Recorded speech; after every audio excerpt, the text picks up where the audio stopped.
Les Espagnols venaient de détruire les civilisations aztèques en Amérique centrale et Inca en Amérique du Sud.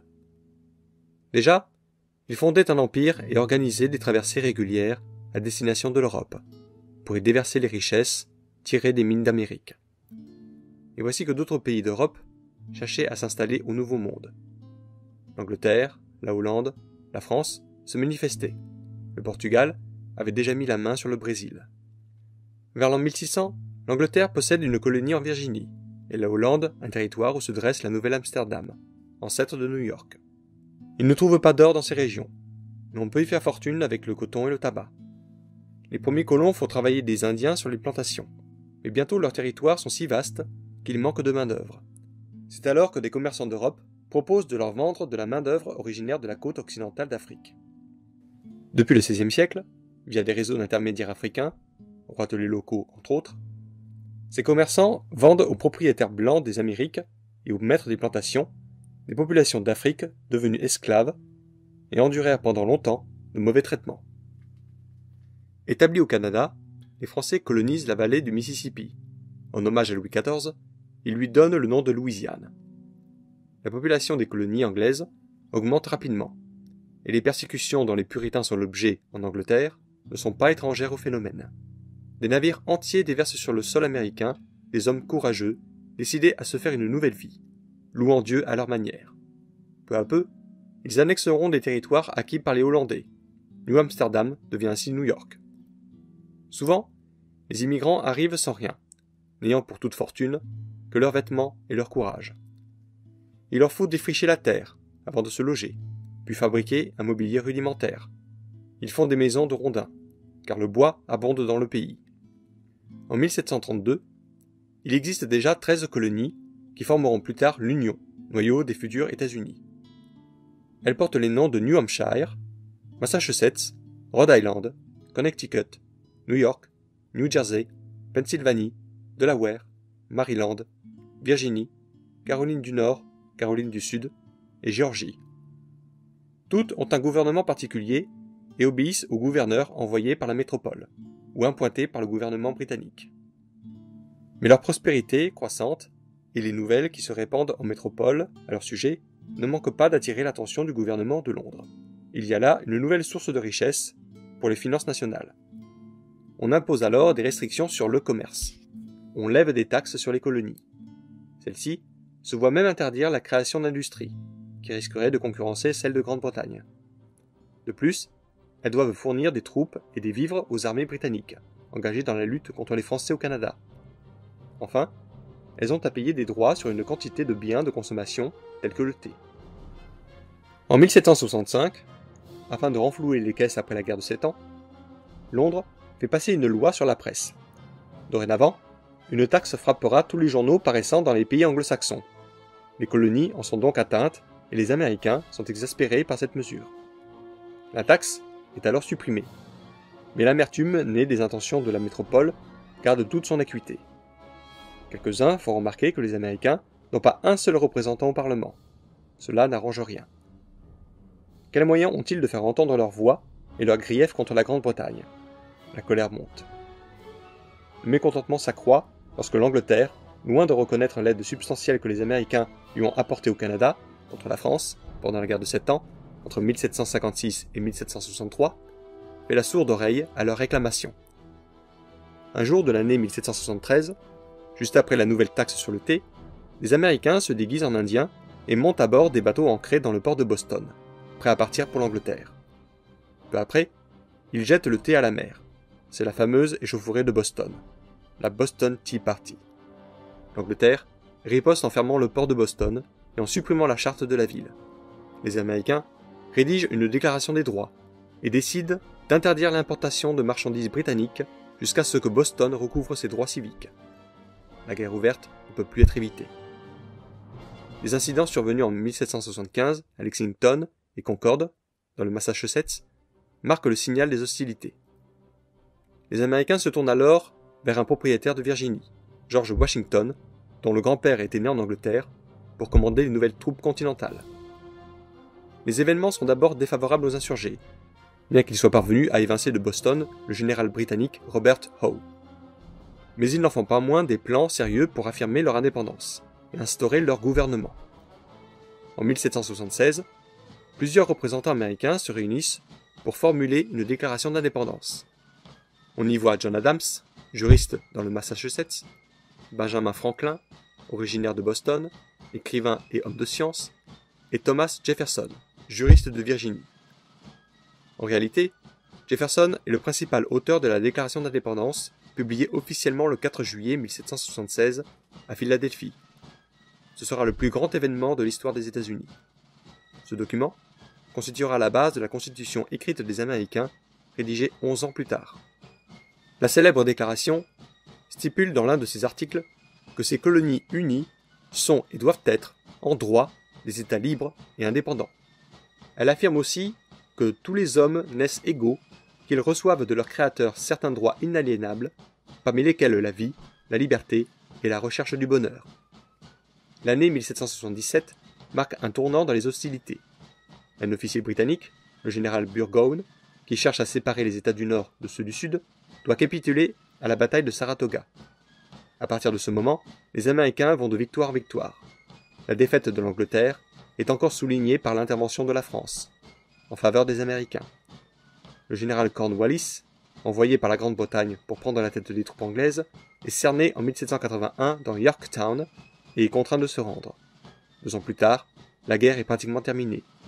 La Grande-Bretagne reconnaît l'indépendance des colonies d'Amérique et la jeune République des États-Unis d'Amérique est officiellement reconnue par le traité de Paris. Sa frontière occidentale est naturellement tracée par la rive du Mississippi. Les chefs politiques des 13 États se réunissent en 1787 pour élaborer une convention. Elle approuve le texte de la Constitution américaine, et ce document, qui a subi peu d'amendements jusqu'à nos jours, institue la forme de gouvernement des États-Unis. Celui-ci repose sur un système fédéral dans lequel les États membres se plient à un pouvoir central investi de prérogatives inaliénables. Chaque État membre conservant ses initiatives privées. Le pouvoir exécutif est confié à un président élu tous les 4 ans. C'est à lui que revient la tâche de choisir les chefs des divers secteurs gouvernementaux. Le pouvoir législatif relève du Congrès, qui consiste en un Sénat, soit 2 membres par État, élus pour 6 ans au suffrage universel, et une Chambre des représentants, composée de délégués élus tous les 2 ans par l'ensemble des États, proportionnellement à leur population. Le gouvernement fédéral est responsable de la politique étrangère, des finances, des services postaux, des impôts sur le revenu. Chaque État possède une législation particulière, chargée du droit civil et criminel, du droit de vote, des mariages et divorces, et de l'enseignement. Et l'application des lois varie beaucoup d'un État à un autre. C'est ainsi que la peine de mort, abolie dans la plupart des États, est encore en vigueur dans quelques autres. À cette époque, la Constitution américaine est probablement, depuis l'Antiquité grecque, la plus démocratique. Elle doit beaucoup à l'expérience politique acquise en Grande-Bretagne. En 1789, elle aura une grande influence en France, où la Révolution apportera des transformations radicales dont presque tous les pays européens s'inspireront.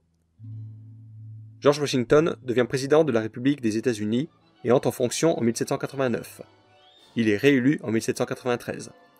Cet homme, paisible, digne et courageux, a en effet forcé l'admiration de la majorité des Américains pendant la guerre. Il a en outre contribué à jeter les bases de la nouvelle Constitution. Il passe la majeure partie de son mandat à essayer de réconcilier les 13 États qui ont sur plusieurs sujets des vues fort différentes, notamment sur l'esclavage. À l'expiration de son second mandat, Washington se retire. Il mourra en 1799. Son successeur, John Adams, élu en 1796, entre en fonction en 1797, car aux États-Unis, le président élu à la fin d'une année ne prend le pouvoir que l'année suivante. En 1800, le pouvoir échoua à Thomas Jefferson, qui est probablement l'un des plus grands hommes d'État de l'histoire américaine. Désigné comme gouverneur de Virginie pendant la guerre d'indépendance, cet homme exceptionnel avait mis au point un système monétaire décimal et avait exercé la charge d'ambassadeur en France entre 1784 et 1789. Là, il soutint efficacement les artisans de la Révolution de 1789 lors de la rédaction de la Déclaration des droits de l'homme et du citoyen. À la tête de la jeune République, Jefferson négocie en 1803 avec Napoléon, alors premier consul, l'achat du territoire français de la Louisiane pour 15 millions de dollars. Il encourage l'extension à l'ouest du Mississippi et interdit l'importation d'esclaves destinés aux plantations. Il est réélu en 1804. Le territoire américain s'étend rapidement vers l'ouest. En 1817, James Monroe devient le 5e président de la République américaine.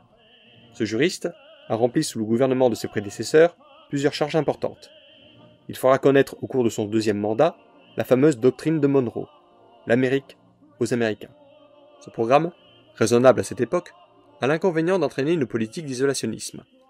Il interdit hors des continents américains toute action gouvernementale susceptible de dégénérer en conflit international.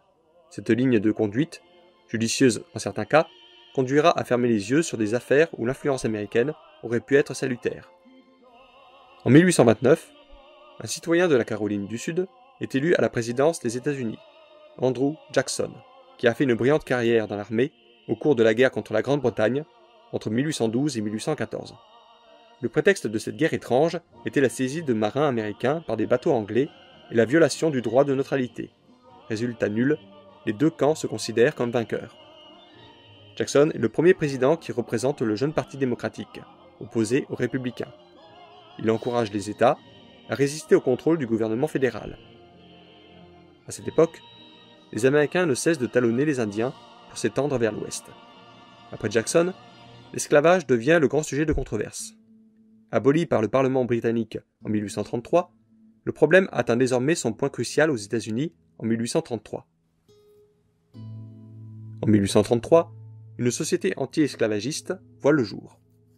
Pendant des années, ses membres lutteront, aidés par la publication du roman de Harriet Beecher Stowe, La case de l'oncle Tom. L'Amérique du Nord est alors gouvernée par une série de présidents qui ne parviennent pas à résoudre le problème de l'esclavage. Ce dernier menace bientôt de diviser l'Union. De manière générale, les États du Nord sont contre l'exploitation des Noirs. Il est vrai que ni leur agriculture, ni leur industrie n'en ont réellement besoin. En revanche, les États du Sud, au climat étouffant, affirment qu'ils ne sauraient se passer de cette manœuvre bon marché. L'industrialisation n'a pas ici la même ampleur que dans le Nord.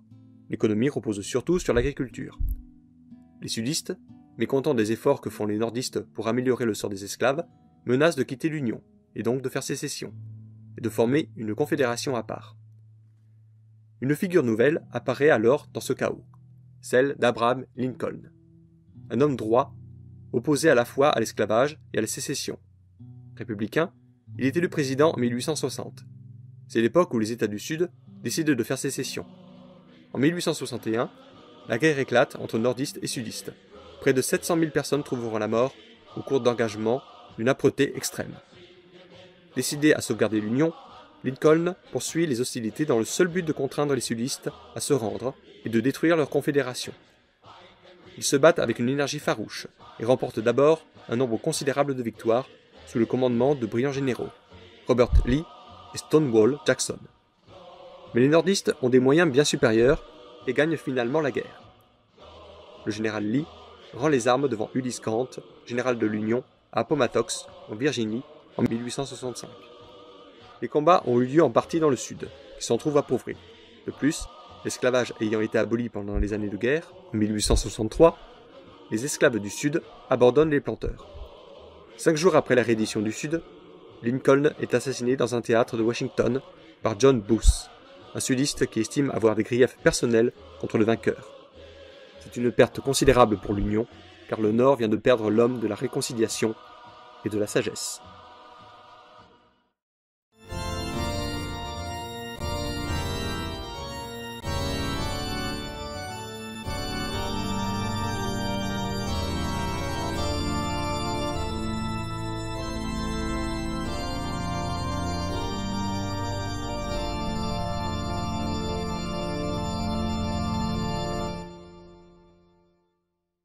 Si vous aussi vous avez apprécié cette vidéo et si vous pensez comme ce passionné, Jestem Stanislas II i zatwierdzam ten film. je vous invite à laisser votre avis, liker la vidéo, vous abonner à la chaîne et pourquoi pas partager cette vidéo.